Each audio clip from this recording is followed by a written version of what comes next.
Hey, what up, guys?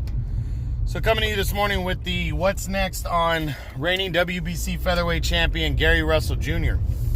Russell returned on Saturday, February 8th, where he made a mandatory defense of his WBC title when he took on previously undefeated Tuxko Nyambayar. Excuse me. And it was a mandatory title fight. Nyambayar, as I said, was undefeated coming in. Russell, this was the fifth defense of his world title. He had been out of action for 9 months, as opposed to his normal yearly fight. He usually fights every May in that area, April or May, and he's been doing that for about 4 or 5 years straight. He only had about 9 months in between fights on this one, but Nyambayar had him fought in, I think it was 13 months since January of last year, 2019, when he became the mandatory challenger. So both guys are coming off layoffs. It ended up being a pretty good fight, but Russell was just better. You know, he just technically sound, technically better. He wouldn't let, early and towards the middle of the fight, he didn't really let Nyambayar win too many rounds with, and land clean, solid punches all the way through the end of his arm. Whatever Nyambayar would land, Russell would move, or he wouldn't be able to land full force on his punches. He had a rally late and caught Russell a couple times in the 10th and 11th round, but Russell weathered the storm, got a clean, unanimous decision, and is still the world champion. Now, heading into the fight, Russell was saying, had talks of saying he's either going to move up to lightweight and drop his featherweight title, so he'll jump 2 weight classes for bigger fights, or he wants to move up to 130 and challenge Leo Santa Cruz for the WBA title at 130. So I really don't believe, I think this was the last WBC title fight at featherweight that we're going to see a Gary Russell Jr. Guys have been avoiding him for years, which is why he calls himself Santa Claus and only fights once a year. I don't agree with that, but I understand the frustration that he has and not being able to get bigger fights. This year, 2020, I believe, is going to be the first year since, I want to say 2014, maybe even 2013, that Gary Russell is actually going to fight more than once this year. So more than once in a calendar year. I don't see him. I see him fighting again later on this year, hopefully at 130 or 135, and most likely it's going to be at those two. But let's run through the top 10 anyways and see if there's any options for him at 126 while he's still here. Any possibilities?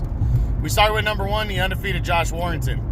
Now, Warrington is now with DAZN, so the fight could conceivably be easier to make now, but I still don't think it's going to happen because not because of the promotion now. I think DAZN and the PBC would be willing to work together.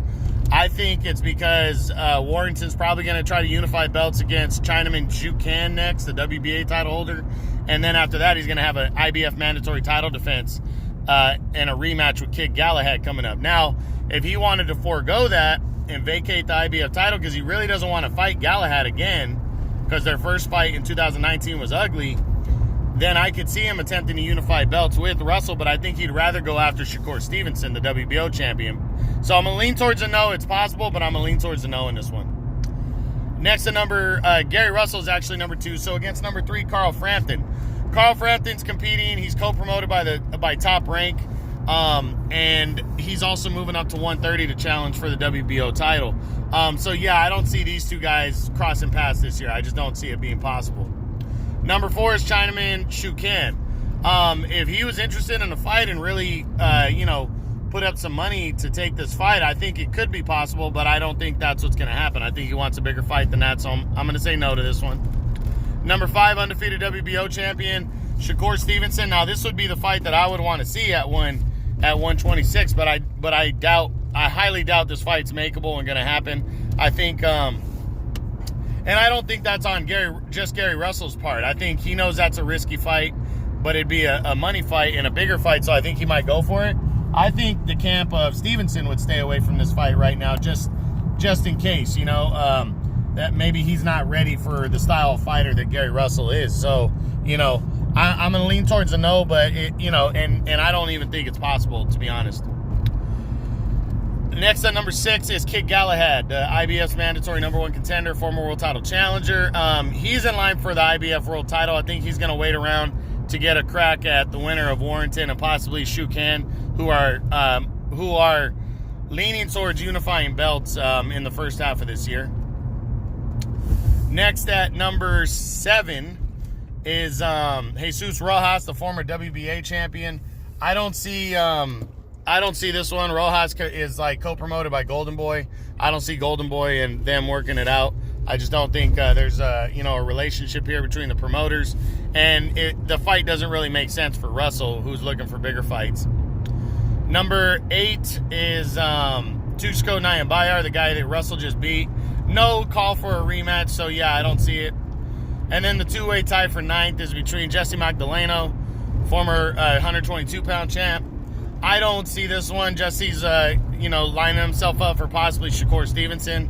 And Isaac Dogbe is the other guy tied for 9th, former champ. He hasn't fought in, about 9 months now.